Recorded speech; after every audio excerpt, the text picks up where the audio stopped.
Welcome, ladies and gentlemen. I hope you guys are all doing well, and today, my friends, we're back with a community showdown between Umais and Rivari. It's going to be the Ironbrows expedition facing off against the sons and daughters of Bretonnia. Enchantress is here, and also the Green Knight. A lot of cool units here in this battle, facing off against a couple of very spooky dwarf units. It looks like we do have an ethereal unit here, Hans Valhiersen.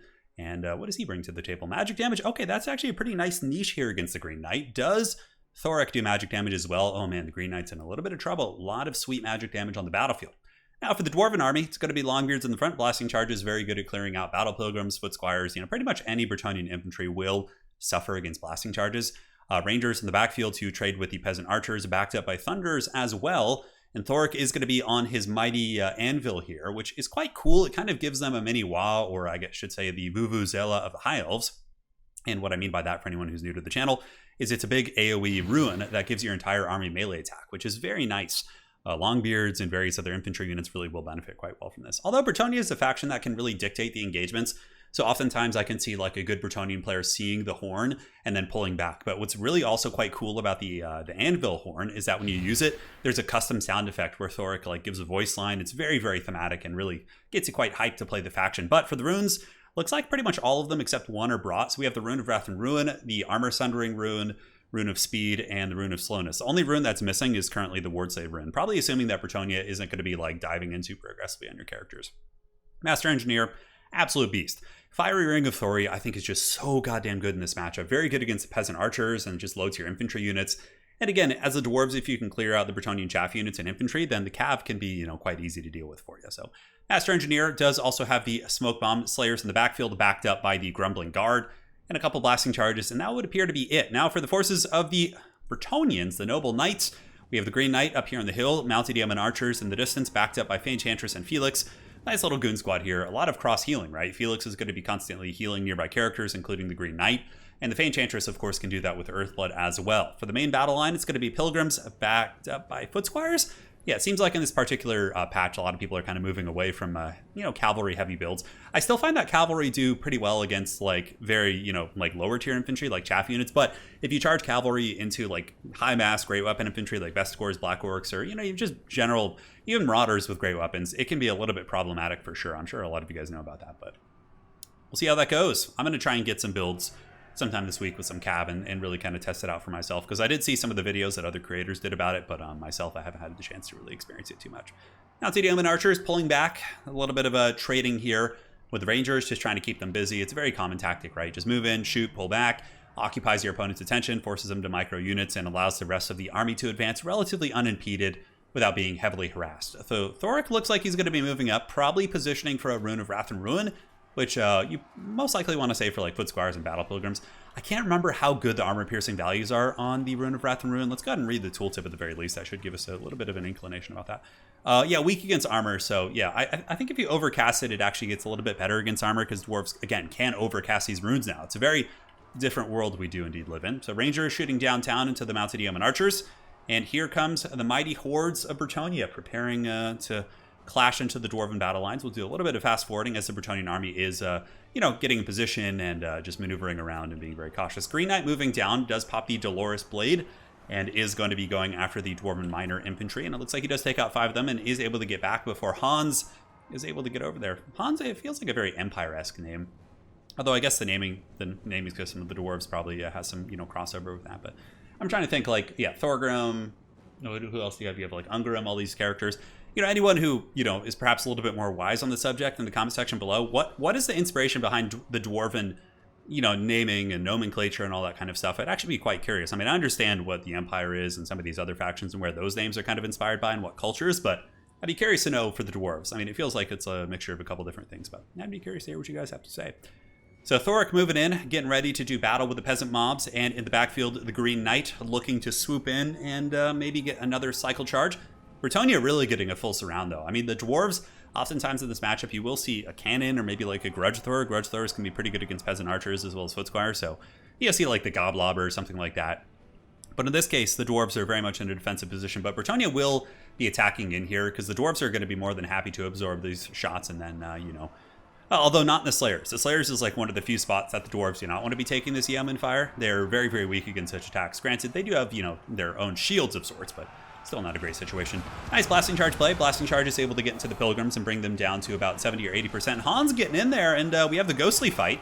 Definitely want to pull back if you're the Green Knight, but although it looks like, man, the Green Knight gets the first jump, I guess there's going to be a fair amount of RNG to this.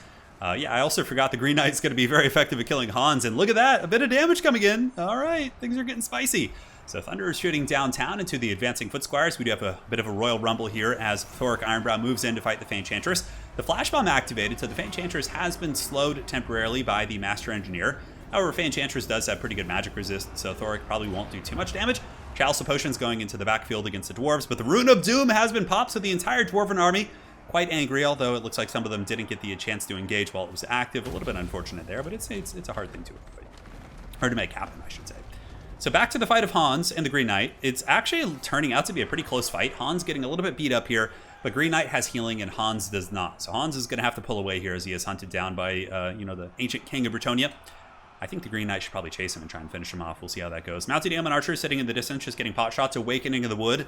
The Ruin being dropped there. Nice Ruin, okay. It breaks up some peasants and also does a little bit of topical damage against the Foot Squires.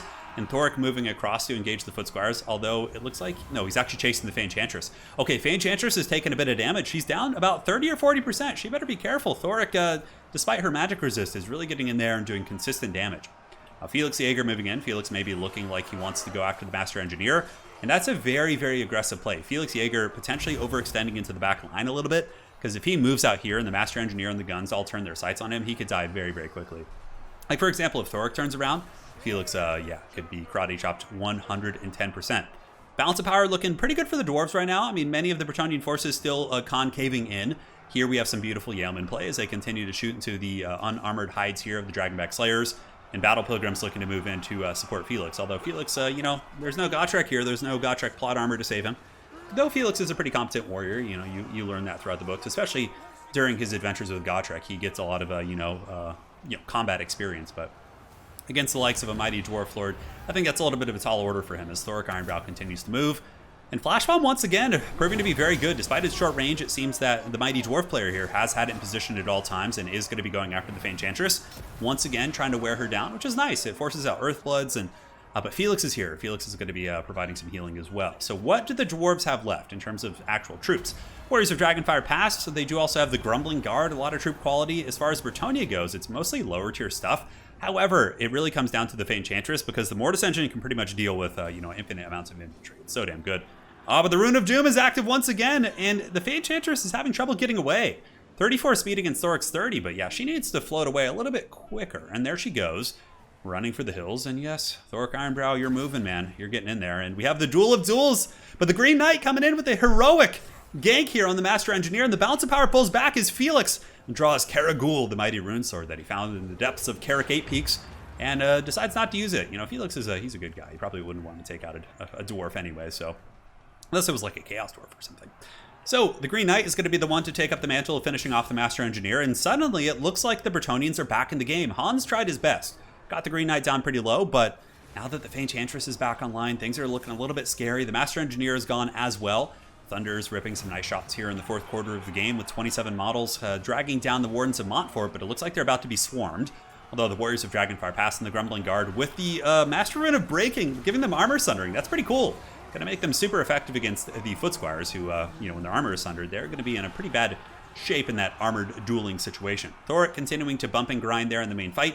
The Master Engineer being chased down by the Green Knight, and the Faint Chantress looks like she's going to be making her way downtown. Always reminds me of that song. You guys remember that one? Making my way downtown. Anyways, Felix is on the run, and THOREK Ironbrow dropping some mighty iron blows here onto Felix, and Felix definitely needs to be preserved. He's one of the few healing tools and, characters that can really effectively deal with THOREK, because Green Knight is going to have a horrible time against THOREK. THOREK, honestly, might just carry this game. I mean, Balance Fire is pretty even, maybe still a little bit Dwarf favorite. No, it's right down in the middle, man, because Faint Chantress and Green Knight are both pretty powerful. But, I mean, if Felix comes back, you get some Foot Squires and some Battle Pilgrims and Peasant Mobs, and allow that Mortis Engine to grind for a period of time in this particular fight. I think that's going to be pretty advantageous. We'll see. So, Green Knight fighting. Felix is back. We'll do a little bit of fast forwarding because I'm sure there will be a regrouping phase. Battle Pilgrims move in, and Foot Squires, actually, not Battle Pilgrims.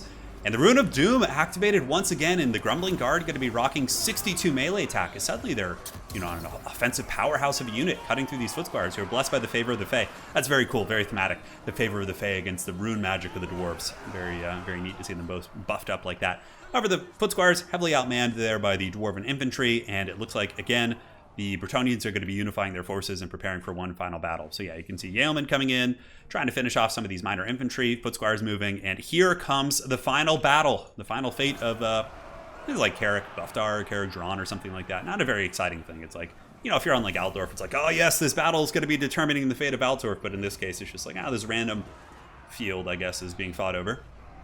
But, you know, dwarves hold grudges, perhaps somewhere in the history of some of this Bretonnian army. You know, someone wronged their ancestors in this field, and that's why they're here. So, Grumbling Guard, Warriors of Dragonfire Pass, fighting the good fight, but the Mortis Engine is taking its toll here on the mighty dwarves. But the Master Rune of Speed is active, really giving the dwarves a lot of offensive stopping power. But THOREK moving in, gotta kill that Green Knight. And the Fey Enchantress, I mean, there's a lot of high priority targets, but I think Green Knight's probably an easier kill. Fey Enchantress will get like knocked over, she's got magic resist, whereas every attack that THOREK does on the Green Knight should be fairly devastating. But HP is draining very quickly, 1200 or so on the Warriors of Dragonfire Pass. We have just over 1,000 as well on the Grumbling Guard, and they're trying their best. And the Rune of Doom is active once again, a very short cooldown. And look at the balance of power coming into play as THOREK Ironbrow continues to bump and grind here against the Green Knight. Really, really beautiful stuff. Down to 479. And the favor of the Fae is on him, but I don't think it's going to save him from the wrath of the Dowie. As THOREK Ironbrow takes out the ancient king of Bretonnia. And now he's going to be turning about face to face the Fey Enchantress, and that is going to be it as she flees back to her comfy castle, perhaps to sip on some wine after that defeat. That was a really fun match. Well played, Yumais and Rivari. And that was really cool, man. I really love the THOREK play. 3,100 value, what a beast. I mean, it's because of the Green Knight. Green Knight costs an arm and a leg, and he beat down the Green Knight, so that all makes sense. Hans did pretty good, probably almost paid for himself. And the Master Engineer, you know, was useful at points, but did get punished down. But yeah, it was a really, really fun game. I'm trying to think if any cavalry would have even been helpful here for Yumais. I mean, I know that some Bretonnian players use battle or field trebuchets. I know that's kind of a meta thing. The Green Knight's a pretty wild one too. Yeah, I mean, especially I guess with THOREK, that kind of makes a Green Knight a big liability because I think THOREK will be, and Grombrindle too, and you know, a lot of the Dwarf Lords do magic damage. I think Thorgrim does as well, so that's kind of scary. But how did the Green Knight end up doing in the end? Yeah, 1,600. He did okay. But yeah, I like the build from Yumais. I think it's great, and both builds were good. I just think Green Knight's a little bit of a liability nowadays with all the magic damage. So maybe you just, you know, switch him out for like more, a little bit more like mass in your army, or not mass, but like width, I should say. Like field trebs are really annoying for dwarves to deal with. They outtrade cannons and can punish down positions and are really, really obnoxious. But well played to these two champs, and thank you to Yumais for sending this in. Not a lot of people send in their losses, so big props to you for that, my brother. And we will see you on the other side. That's it for now. Take care of yourselves. Streams will be back soon, and that is it. Cheers.